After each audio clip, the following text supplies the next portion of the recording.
हत्येच्या निषेधार्थ जालन्यामध्ये आज जन आक्रोश मोर्चा काढण्यात आलाय। जालन्यातील जन आक्रोश मोर्चा आधी मराठा कार्यकर्त्यांना मात्र नोटीस आले। या मोर्चा दरम्यान कायदा व सुव्यवस्थेचा प्रश्न निर्माण झाल्यास कारवाईचा इशारा देण्यात आला। बीडमधील संतोष देशमुख हत्येच्या निषेधार्थ जालन्यात जन आक्रोश मोर्चा काढला जाणार आहे। जालन्याचे उपविभागीय पोलीस अधिकारी अनंत कुलकर्णी यांनी ही नोटीस बजावली।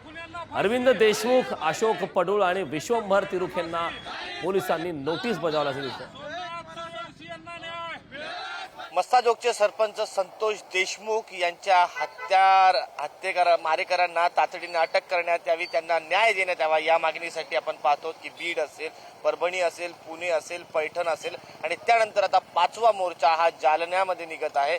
आणि आपण पाहू शकतो जालन्याच्या या छत्रपती संभाजी चौकामधून हा मोर्चा निघणार आहे। त्यासाठी पोलिसांचा मोठा फौज फाटा या ठिकाणी तैनात करण्यात आलेला आहे। कुठलाही अनुचित प्रकार घडू नये यासाठी पोलिसांनी देखील खबरदारी घेतलेली आहे। छत्रपती संभाजी महाराज चौकातून हा मोर्चा निघणार आहे आणि हा पुढे मोर्चा जाऊन अंबड चौफुली येथे सभेत या मोर्चाचं रूपांतर होणार आहे। आणि या सभेमध्ये आपण पाहतो की मनोज जरांगे पाटील असेल, सुरेश धस असतील किंवा इतर जे नेते आहे, सर्वपक्षीय नेते यामध्ये संबोधित करणार आहे। आपण पाहतो की गेली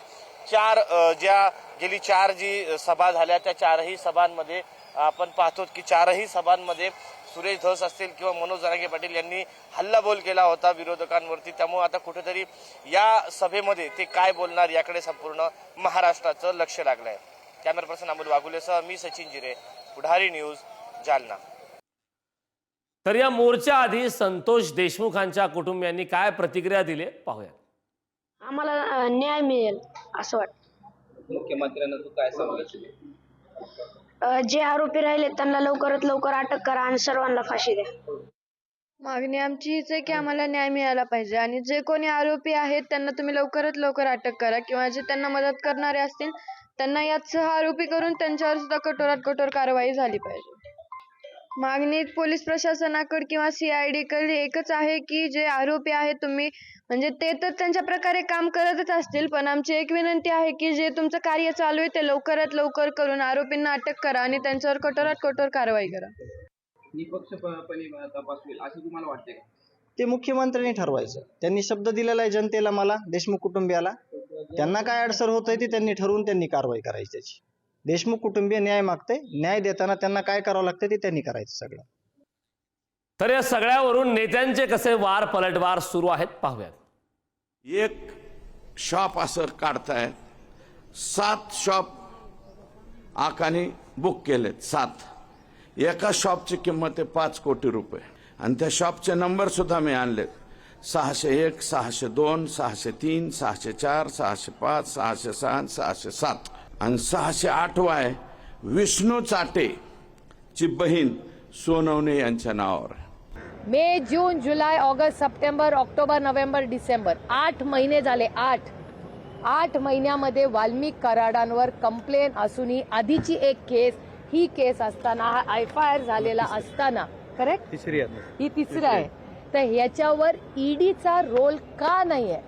माझी EDला विनंती आहे की फायनान्स मिनिस्ट्रीमध्ये आपण सगळ्यांनी मिळून तो बिल PMLAचं पास केलेला आहे, तर कदाचित या सरकारकडून ही माहिती केंद्र सरकारला दिली गेली नसेल। प्रियाताई सुळेंना माझी विनंती आहे की प्रत्येक गोष्टीचं राजकारण करू नये।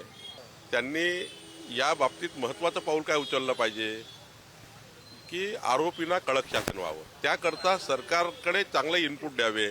त्या घटनेमध्ये प्रत्येकाला काही काही इनपुट येत असतात। सुप्रियाताईला विनंती आहे की यामध्ये फार राजकारण न करता सरकार आणि अपोजिशन मिळून या घटनेला आपण त्या आरोपीला अंतिम शिक्षा कशी होईल याकरता काम केलं पाहिजे। बीडचा जो बिहार झालेला आहे तो संपवण्याची मानसिकता दिसत नाही जोपर्यंत या कराड नावाच्या, वाल्मिक नावाच्या माणसावर खुनाचा गुन्हा दाखल होत नाही, कारण त्याचे धागेदोरे सापडले आहेत।